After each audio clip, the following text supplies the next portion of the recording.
Hello everybody, this is Maniac4Bricks, and I've got a special mini-series to bring up on the channel. I've actually cleared a space on my bookshelf for this specific occasion, and that is to start working on a 60th anniversary celebration in my LEGO room.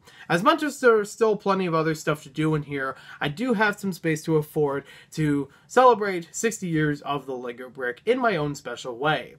I do know about all the promotions that have been out for a bit, and while I haven't picked up any of those yet, I still am kind of intrigued by them and wanted to do something similar and maybe even expand upon it since I have some other things available that I can build with. After all, LEGO is all about building other things that are outside of just the core set. I mean, they are still good as they are, but if you get to build more than one thing out of LEGO pieces, it enhances the experience.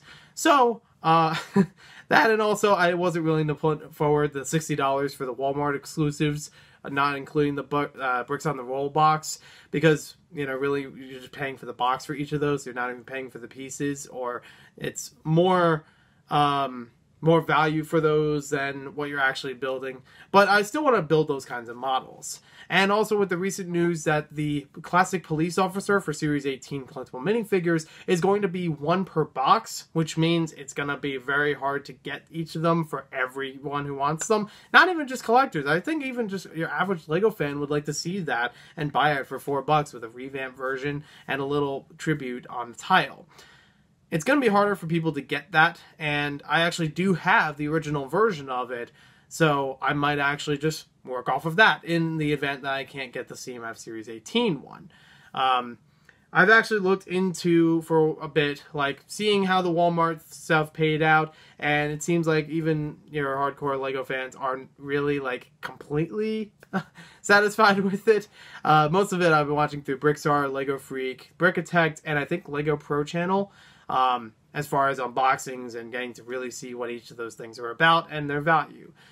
So as far as the builds themselves, I do want to still capture that in a way and build more beyond it with having other vintage LEGO sets from the 50s and 70s. So for a little bit, I will have a 60th anniversary display shelf. And this is something I really like doing this year, is doing a couple of different shelves that are dedicated to certain things in LEGO. As the top shelf is usually for collectathon type of stuff, like bigger LEGO themes that I've collected more sets over time and have them up for some arrangement, which will still get moved around for Mars mission and have a better video for that. The aquarium will also have an updated video once I get the blue cellophane. But for right now, I want to try to do a little mini project to go along with the channel for at least the next week or so, and let's see about the progress so far. So, when it comes to the Walmart exclusives, I will talk more about that in the next video as to how I'm going to get those built. But for right now, I've already cleared the shelf, so that's a good start. And I have a couple of vintage sets to work from here.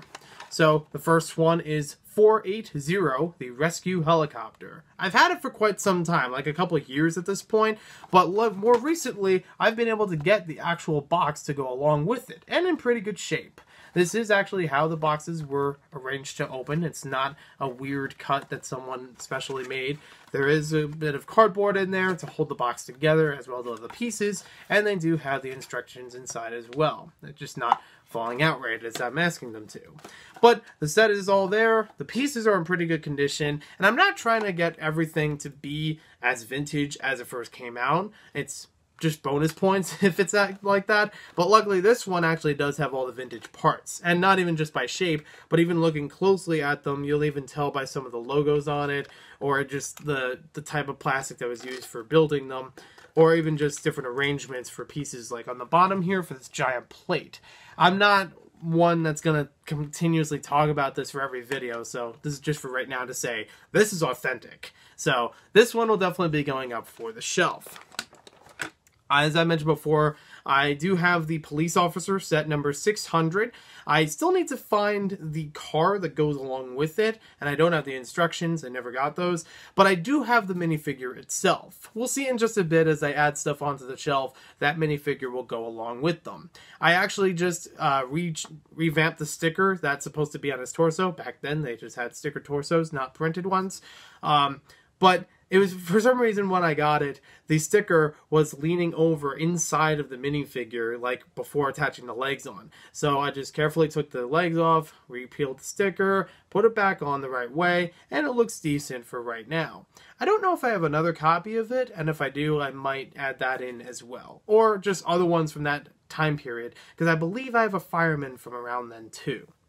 The other thing I wanted to add in here were some classic space sets. Obviously an icon of LEGO, and when you think of classic LEGO and vintage LEGO, these kinds of things will pop up. I do have more than just the 2 sets here, but these are at least right here in front of me, and if I find the other ones, I will add them in. I am tentatively adding Benny's spaceship into the display. Even though it's not a vintage item, it does have a revamp vintage feel to it. It's honestly one of my favorite sets because of that reason. It takes the old concepts and color schemes and everything from the classic space era and still adds new building techniques, a few new molds, better quality pieces and such, and still like fits really well with the other sets. So let's go over to the shelf and see what we've done so far. So here we have the 60th anniversary shelf. I know it doesn't have the best lighting right now, and I'm still working on methods of lighting up and next to the shelves, but we'll talk more about that in future videos. Here we have the Rescue Helicopter 480. It is one of the oldest LEGO sets I have in my collection. I believe I have the Ambulance to a Hospital set as well that I bought around the same time as that, but I'll get more into that a little later on. Perhaps might fit some primitive minifigures up here as well. Up next, we have the police officer I talked about before. As you can see on here, where the crease is where he got stuck underneath the torso for some reason when I bought him used. But he is still with the right design and still has the right look to him. I know, again, I still don't have the best lighting, but he is officially there, authentic, and now I'll have to find the police car for him. And then next up, we have Benny's spaceship and the 2 classic space sets I talked about before. I don't remember the names and numbers of them off the top of my head. I believe the one on the left is called Moon Buggy, but check on Bricklink or Brickset.com, look up classic space sets, and it should pop up for these 2 in some way. But that's all we have for now. Tune in next time where I try to build the Walmart exclusive sets and maybe find that police officer's car. We'll see you next time with more LEGO videos.